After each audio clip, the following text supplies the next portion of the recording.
வணக்கம். இன்னைக்கு சமச்சீர் கல்வி 9th ஸ்டாண்டர்ட் மேக்ஸில் சாப்டர் 9 ப்ராபபிலிட்டி அதோட இன்ட்ரொடக்ஷன் பார்க்கலாம். ஃபஸ்ட்டு ப்ராபபிலிட்டினா என்ன?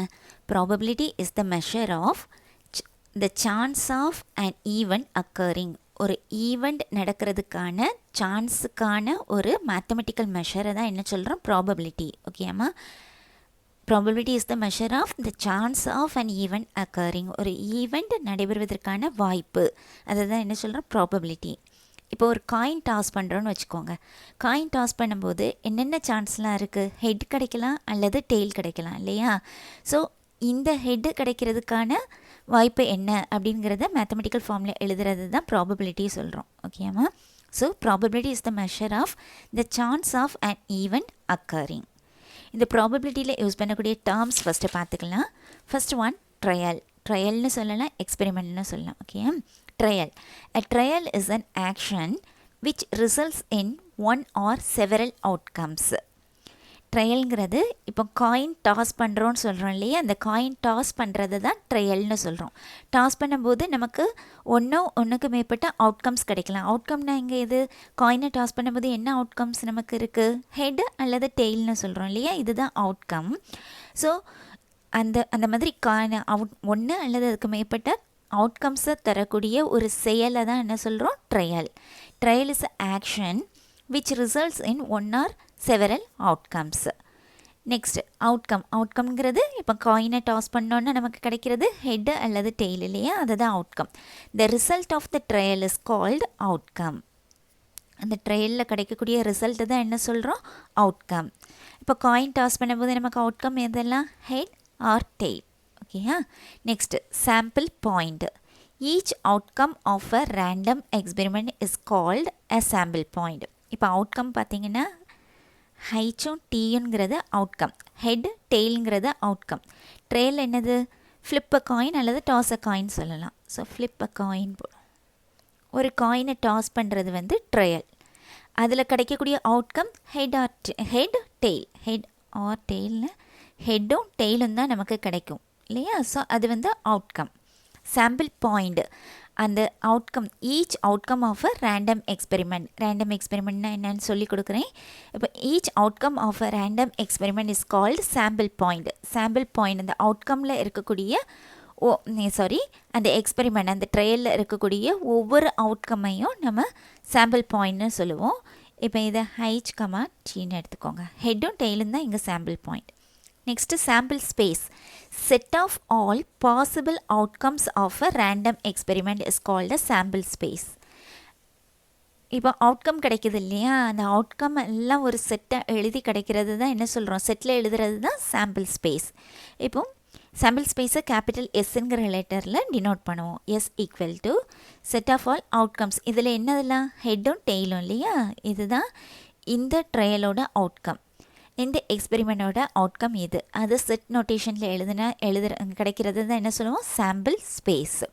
என் ஆஃப் எஸ்ங்கிறது இங்கே எத்தனை எலிமெண்ட்ஸ் இருக்கோ அதை கவுண்ட் பண்ணி எழுதுவோம். N of S equal to here 2. ஓகேம்மா? இது sample space. Next event. Any subset of a sample space is called an event. இதில் இருக்கக்கூடிய ஒரு சப்செட்டை வந்து ஈவெண்ட்னு சொல்லுவோம். இப்போ இதில் ஹைச் மட்டும் எடுத்துக்கோங்க. ஹைச்சுங்கிறது இதோட சப்செட் இல்லையா? ஸோ இதை வந்து ஈவெண்ட்டு சொல்லுவோம். அதாவது ஹெட் கிடைக்கிறதுக்கான ஈவெண்ட் அல்லது டெய்ல் கிடைக்கிறதுக்கான event. So any subset of a sample space is called an event. அல்லது என்ன சொல்லலாம்? Particular outcome or combination of outcomes of an experiment. ஒரு குறிப்பிட்ட அவுட்கமோ அல்லது காம்பினேஷன் ஆஃப் அவுட்கம்ஸ். இப்போ ஒரு டையை எடுத்துக்கோங்க. ஒரு டைஸ் வந்து ரோல் பண்ணுறோன்னு வச்சுக்கோங்க. இப்போ அதை வந்து ரோலிங் டைங்கிறது ட்ரையல்னு சொல்லுவோம். அதில் என்னென்ன அவுட்கம்லாம் இருக்கும்? ஃபேஸஸ் வரும் இல்லையா? 1 வச்சது, 2, 3, 4, 5, 6 இதெல்லாம் அதோட அவுட்கம்ஸ். அப்போ இதில் உள்ள சாம்பிள் பாயிண்ட் எது? அந்த ஒவ்வொரு அவுட்கம்மை தான் சாம்பிள் பாயிண்ட்னு சொல்கிறோம். ஸோ 1, 2, 3, 4, 5, 6 இதுதான் சாம்பிள் பாயிண்ட். சாம்பிள் ஸ்பேஸுங்கிறது அதையே செட் நோட்டேஷனில் எழுதுங்க. Set of 1, 2, 3, 4, 5, 6 set notation close பண்ணிக்கோங்க. இதை சாம்பிள் ஸ்பேஸ்னு சொல்லுவோம். இதில் ஈவெண்ட் எடுத்துக்கோங்க.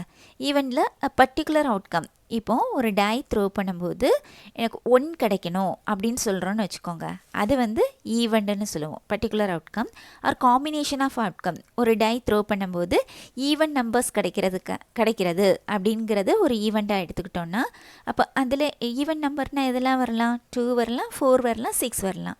ஸோ 2, 4, 6 ஒரு ஈவெண்ட்ங்கிறது ஒரு பர்டிகுலர் அவுட்கமாக இருக்கலாம் அல்லது காம்பினேஷன் ஆஃப் அவுட்கம்ஸாக இருக்கலாம். ஓகேம்மா, அதுக்கு தான் எக்ஸாம்பிள் பார்த்தோம். ஈவன் நம்பர், ஒரு டை த்ரோ பண்ணும்போது ஈவன் நம்பர் கிடைக்கக்கூடிய நிகழ்ச்சி அப்படின்னு எடுத்துக்கிட்டோன்னா அது 2, 4, 6 அந்த அவுட்கம்ஸை வந்து காம்பினேஷனாக கம்பைன் பண்ணி எழுதுகிறோம் இல்லையா? ஸோ இப்படியும் இருக்கலாம். ஈவன்கிறது particular outcome or combination of outcomes of an experiment. ஓகேம்மா, இது ப்ராபபிலிட்டியில் தெரிஞ்சு வச்சுக்க வேண்டிய terms. Trial, outcome, sample point, sample space, event. Okay, இங்கே ரேண்டம் எக்ஸ்பெரிமெண்ட் படிச்சிருக்கோம் இல்லையா? அதுனா என்னென்னு பார்ப்போம். இப்போ எக்ஸ்பெரிமெண்ட் எடுத்துட்டிங்கன்னா 2 டைப்ஸ் இருக்குது. Deterministic experiment, random experiment. Deterministic experiment அப்படின்னா, if we are able to predict the exact outcome of an experiment, then it is called deterministic experiment. ஒரு எக்ஸ்பெரிமெண்ட் செய்கிறோம், அது செய்கிறதுக்கு முன்னாடியே இதோட அவுட்கம் இதுதான் வரும் அப்படின்னு நம்மளால முன்கூட்டியே நினச்சி வைக்க முடியும் இல்லையா? ப்ரெடிக்ட் பண்ண முடியும், முன்கூட்டியே தீர்மானிக்க முடியும். அந்த மாதிரி உள்ள எக்ஸ்பெரிமெண்ட்டை டிட்டர்மினிஸ்டிக் எக்ஸ்பெரிமெண்ட்னு சொல்கிறோம். ஓகேயா? ஸோ முன்கூட்டியே தீர்மானிக்கக்கூடிய அவுட்கம் இதுதான் அப்படிங்கிறத நமக்கு முன்னாடியே ப்ரெடிக்ட் பண்ண முடிஞ்சதுன்னா அதை டிட்டர்மினிஸ்டிக் எக்ஸ்பெரிமெண்ட் சொல்கிறோம். இப்போ எக்ஸாம்பிள் பார்த்துக்கோங்க. Cooling water below 0 degree centigrade. Water வந்து 0 டிகிரி சென்டிகிரேட்டுக்கு கீழே குளிர் வைக்கும்போது என்ன ஆகும்? கண்டிப்பாக அது ஃப்ரீஸ் ஆயிரும் இல்லையா? அதுதான் அவுட்கம்ங்கிறது நமக்கு தெரியும். அதே மாதிரி throw a ball in the sky.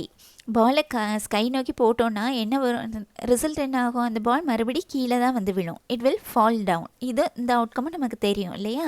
So ஒரு எக்ஸ்பெரிமெண்ட்டை செய்கிறதுக்கு முன்னாடியே அதோட அவுட்கம் இதுதான் அப்படிங்கிறத நம்மளால் தீர்மானிக்க முடிஞ்சுதுன்னா அந்த எக்ஸ்பெரிமெண்ட்டை டிட்டர்மினிஸ்டிக் எக்ஸ்பெரிமெண்ட்னு சொல்கிறோம்.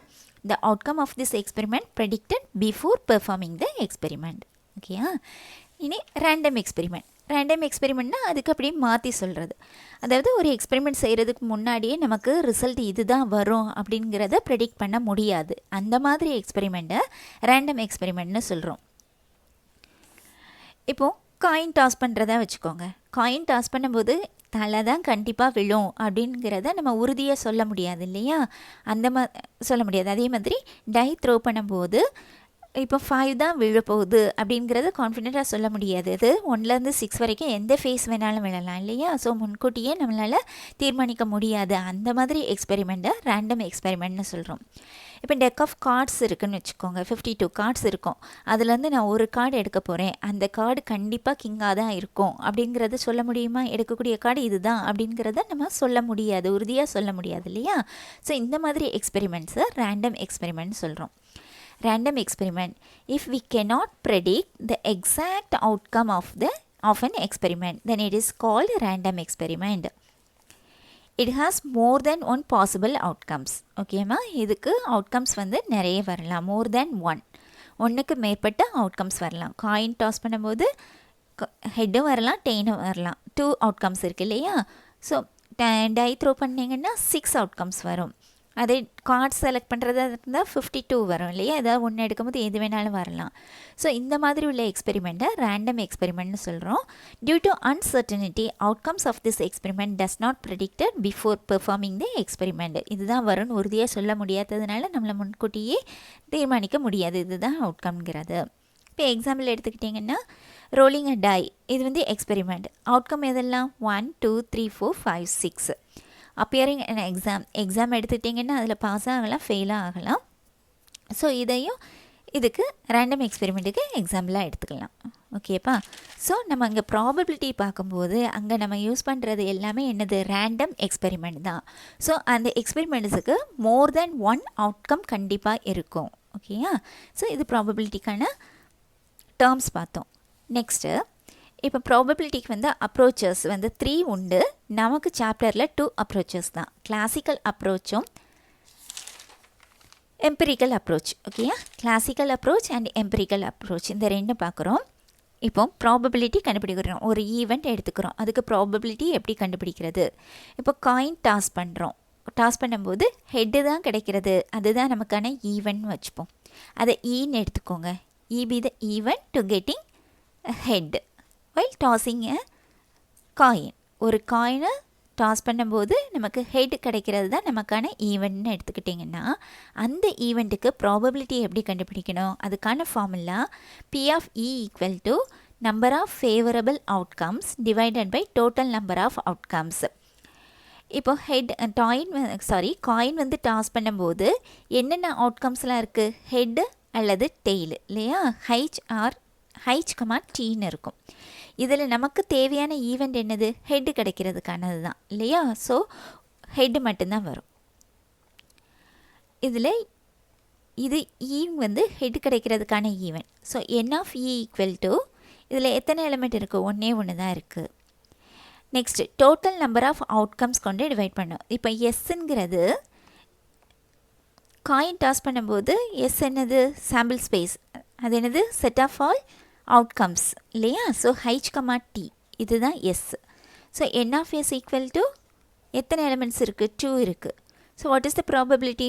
P of E equal to number of favourable outcomes, that is N of E by N of S, that is equal to P of E equal to N of E is 1 by N of S is 2.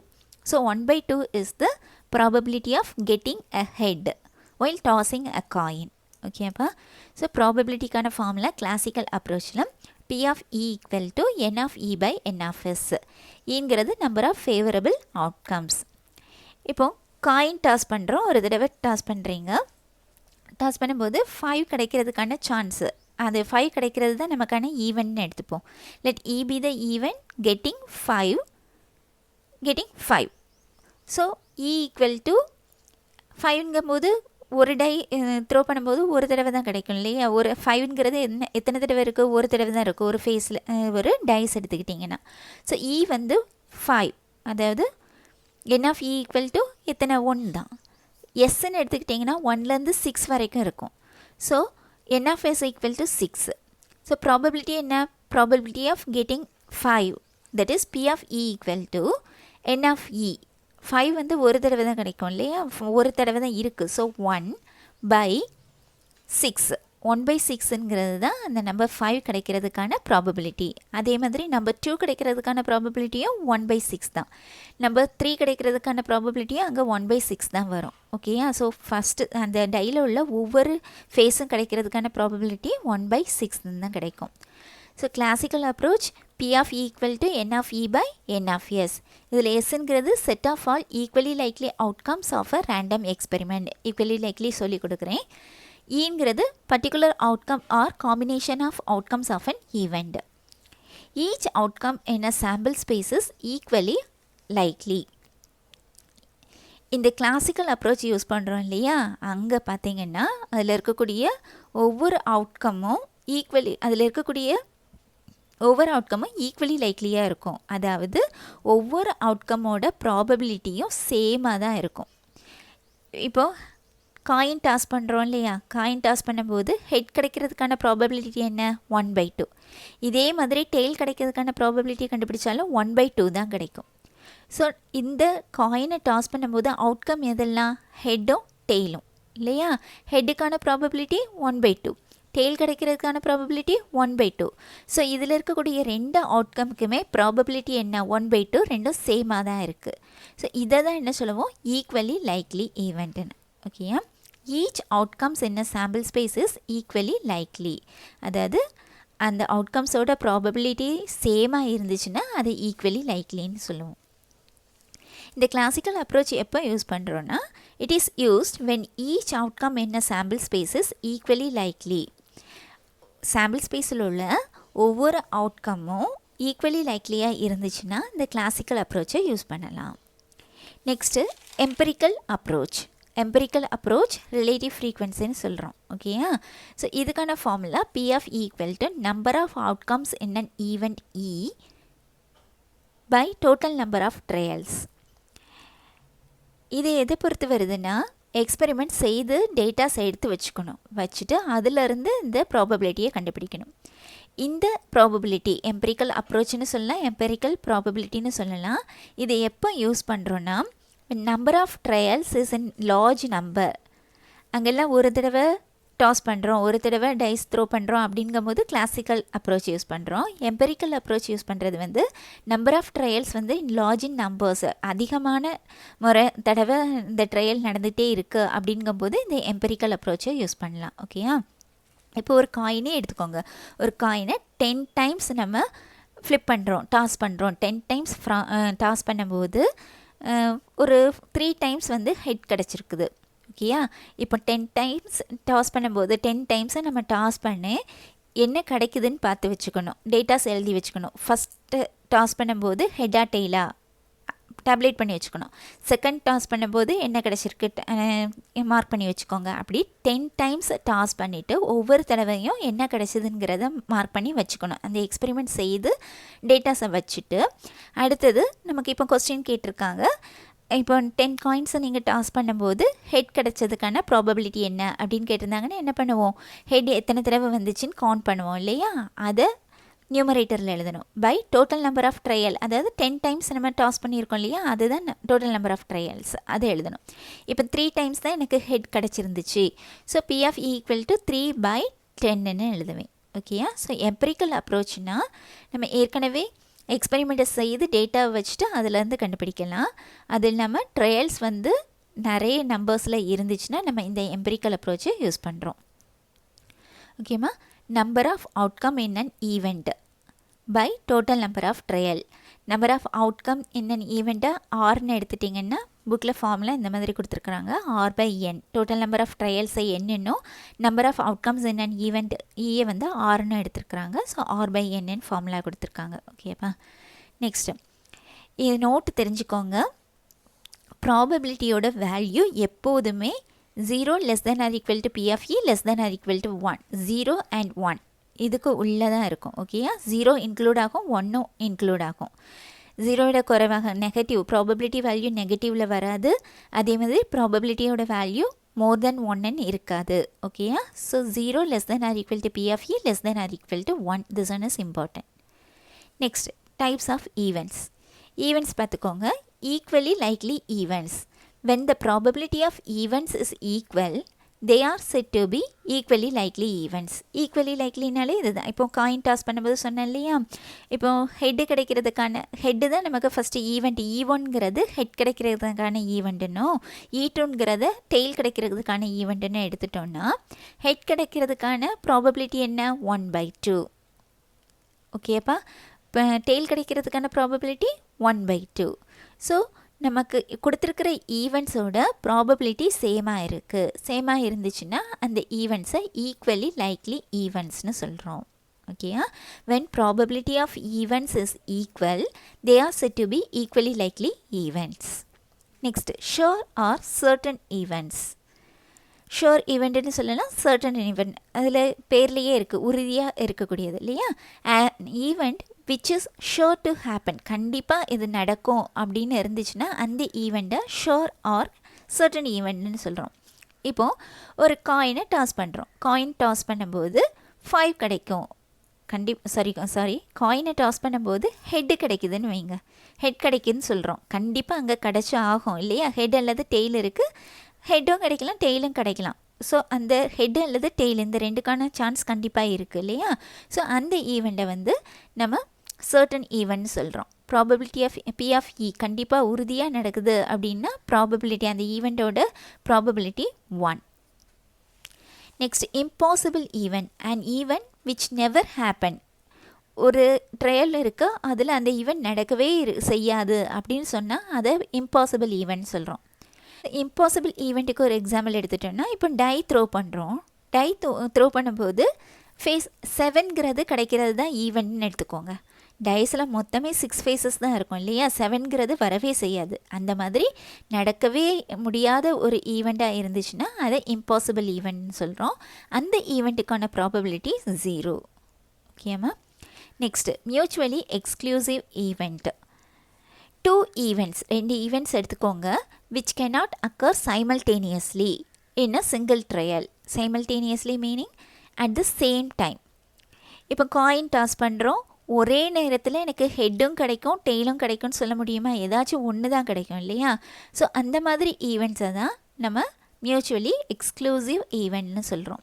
2 events which cannot occur at the same time in a single trial. ஒரே ட்ரையலில் ரெண்டும் ஒரே நேரத்தில் கிடைக்காது. அந்த மாதிரி உள்ள ஈவெண்ட்ஸை தான் என்ன சொல்கிறோம்? Mutually exclusive event. Next complementary events. இப்போ 2 ஈவெண்ட்ஸை எடுத்துக்கோங்க. 2 events are said to be complementary when one event occurs if and only if the other does not take place. 2 events எடுக்கும்போது ஒரு ஈவெண்ட் நடந்துச்சுன்னா இன்னொரு ஈவெண்ட் நடக்காது. அந்த மாதிரி இருந்துச்சுன்னா அதுதான் என்ன சொல்கிறோம்? Complementary events. இப்போ எக்ஸாம்பிள், ஒரு டை த்ரோ பண்ணும்போது ஈவெண்ட் நம்பர் கிடைக்கிறது, ஈவெண்ட் ஃபேஸ் இருக்கு இல்லையா? ஈவெண்ட் ஃபேஸ்னால் என்ன? 2 4 6. இது கிடைக்கிறதுக்கான ஈவெண்ட்டை வந்து ஈன்னு எடுத்துக்கோங்க. அப்போ இது போக வேறு என்னெல்லாம் கிடைக்கும் நமக்கு? 1 3 5 கிடைக்கும் இல்லையா? ஸோ 6 ஃபேஸஸ் இருக்கும். அதில் ஈவெண்ட் ஃபேஸஸ் வந்து 2 4 6 எடுத்துட்டோம். அப்போது இன்னும் மற்ற மீதியுள்ள ஃபேஸஸ் இதெல்லாம் 1 3 5 இதெல்லாம் என்னது? ஆட் ஃபேஸஸ் இல்லையா? ஸோ இ டேஷ்னு எடுத்துருக்குறோம். இ டேஷ்ங்கிறது the event of getting and odd face. ஓகேவா? Event of getting and odd face. Odd face கிடைக்கிறதுக்கான ஈவெண்ட் இ டேஷ். இது ஈவெண்ட், இதோட காம்ப்ளிமெண்ட்ரி ஈவெண்ட் வந்து இ டேஷ். ஓகேயா? ஸோ இந்த probability of E and E dash are mutually exclusive. Correct தானே? 2 கிடச்சிச்சின்னா 5 ஒரே நேரத்தில் ரெண்டும் கிடைக்காது இல்லையாம்மா? ஸோ இந்த 2 ஈவெண்ட்ஸையும் மியூச்சுவலி எக்ஸ்க்ளூசிவ் சொல்கிறோம். நெக்ஸ்ட் இது இம்பார்ட்டண்ட். ஒரு ஈவெண்ட்டோட ப்ராபபிலிட்டி அதோட காம்ப்ளிமெண்டரோட ப்ராபபிலிட்டி இந்த ரெண்டோட sum value 1. P of E plus P of E dash equal to 1. ஓகேம்மா, எக்ஸாம்பிள் பார்க்கலாம். Example 9.1. When a dice is rolled, find the probability to get the number which is greater than 4. ஓகேப்பா, கொஸ்டினில் என்ன கேட்டிருக்காங்க? ஒரு டைன்னு சொல்லலாம், டைஸ்ன்னு சொல்லலாம். ஓகேம்மா, ஸோ டைஸ் வந்து ரோல் பண்ணுறாங்களாம். அதில் நமக்கு கேட்டிருக்கிறது ஈவெண்ட் என்ன? Get the number which is greater then 4. இதுக்கான ப்ராபபிலிட்டி என்னன்னு கேட்டிருக்காங்க. ஸோ நம்ம ஒரு ஈவெண்ட் ஈன்னு எடுத்துப்போம். Let E be the event of getting a number which is greater then 4. 4க்கு அதிகமான எண்கள் கிடைப்பதற்கான ப்ராபபிலிட்டின்னு அர்த்தம். ஓகேயா? ஸோ ஈங்கிறது ஈவெண்ட்டாக எடுத்துப்போம். ப்ராபபிலிட்டி கேட்டிருக்காங்க. ப்ராபபிலிட்டிக்கு formula n of E by n of S, that is number of favourable outcomes divided by total number of outcomes இல்லையா?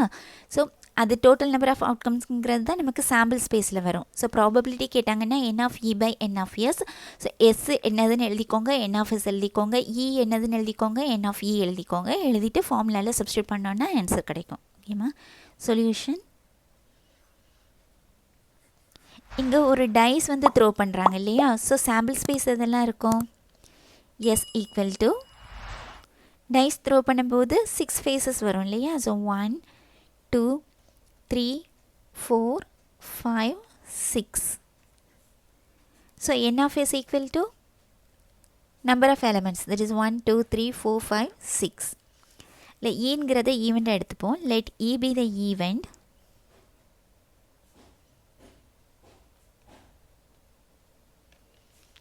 getting a number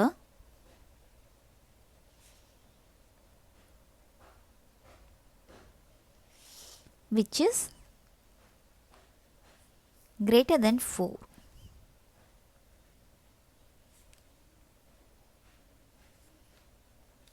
So E equal to ங்கிறது ஈவெண்ட் இல்லையாமா? அது வந்து சப்செட் ஆஃப் த சாம்பிள் ஸ்பேஸாக இருக்கும்.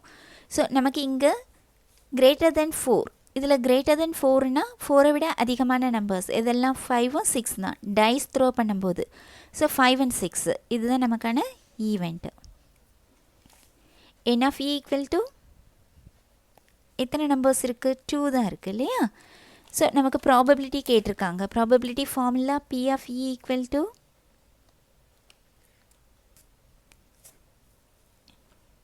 n of e by n of s. So இதில் substitute பண்ணுங்கள். n of e is 2 by n of s. n of s is 6.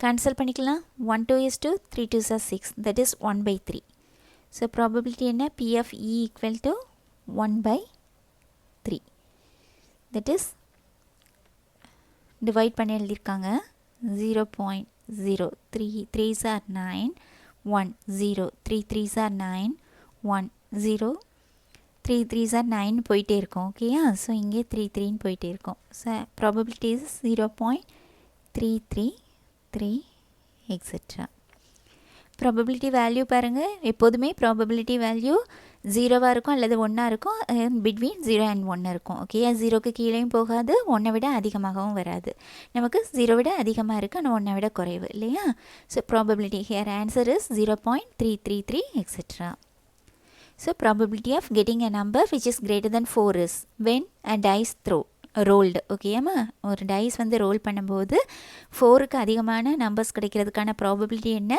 0.333 etcetera ஓகேம்மா next example 9.2 ஓகேம்மா example 9.2 the question is in an office where 42 staff members work 7 staff members use cars 20 staff members use two-wheelers and the remaining 15 staff members use cycle. Find the relative frequency.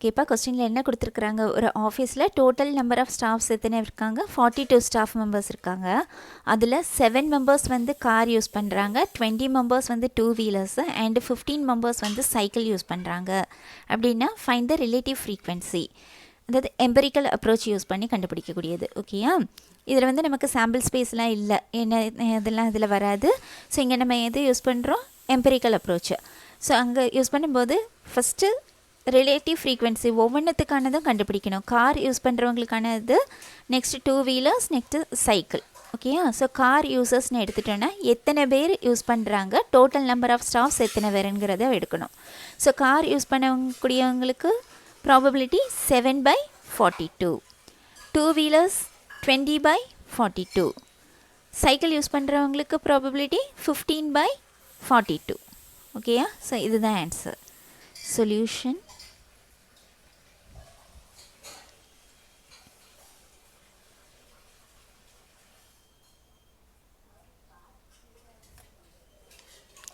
ஓகேம்மா total number of staff numbers total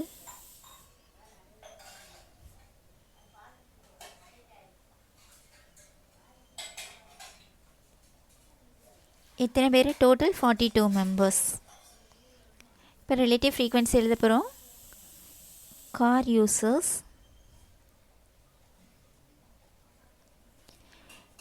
total தான் எப்போதுமே denominator எழுதுவோம் total வந்து 42 எத்தனை பேர் use பண்ணுறாங்க car use பண்ணக்கூடியவங்க 7 next two wheeler users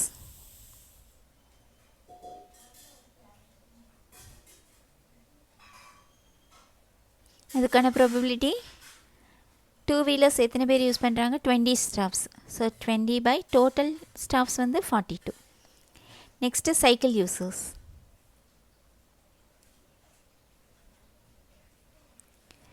total 42 அதில் எத்தனை பேர் யூஸ் பண்ணுறாங்க remaining staffs that is 15 members so இதுதான் ரிலேட்டிவ் ஃப்ரீக்வன்சி இது வந்து ஏற்கனவே அவங்க எக்ஸ்பெரிமெண்ட் செய்து அதாவது ஏற்கனவே அவங்க என்ன யூஸ் பண்ணுறாங்கங்கிறது டேட்டாவை எடுத்து இத்தனை பேர் கார் யூஸ் பண்ணுறாங்க இத்தனை பேர் டூ வீலர்ஸ் இத்தனை பேர் சைக்கிள்னு அவங்களே டேட்டா கொடுத்துட்டாங்க அதில் வந்து நம்ம கண்டுபிடிச்சி எழுதிட்டோம் ஓகேயா கொடுத்துருக்கிறத அப்ளை பண்ணியிருக்கிறோம் அவ்வளோதான் ஓகேம்மா next 9.3 The question is Team 1 and Team 2 play 10 cricket matches each of 20 overs.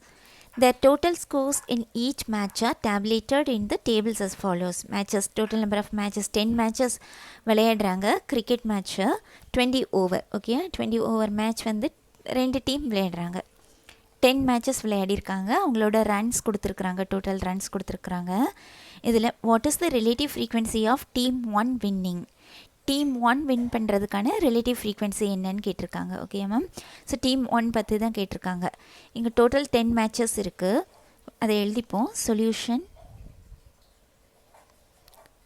Total number of matches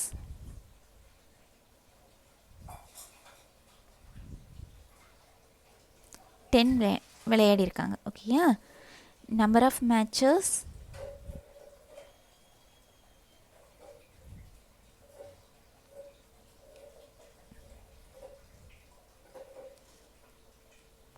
one by team.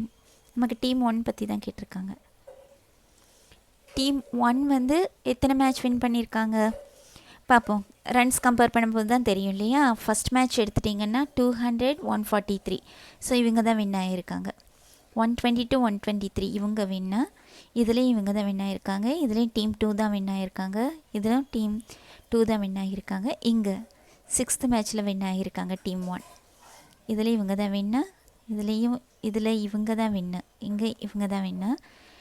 இதில் இவங்க வின் ஆகியிருக்காங்க டீம் 1 156 157. ஸோ டீம் 1 வந்து எத்தனை மேட்சஸ் வின் பண்ணியிருக்காங்க? 3 மேட்சஸ் தான். So relative frequency of team 1 winning equal to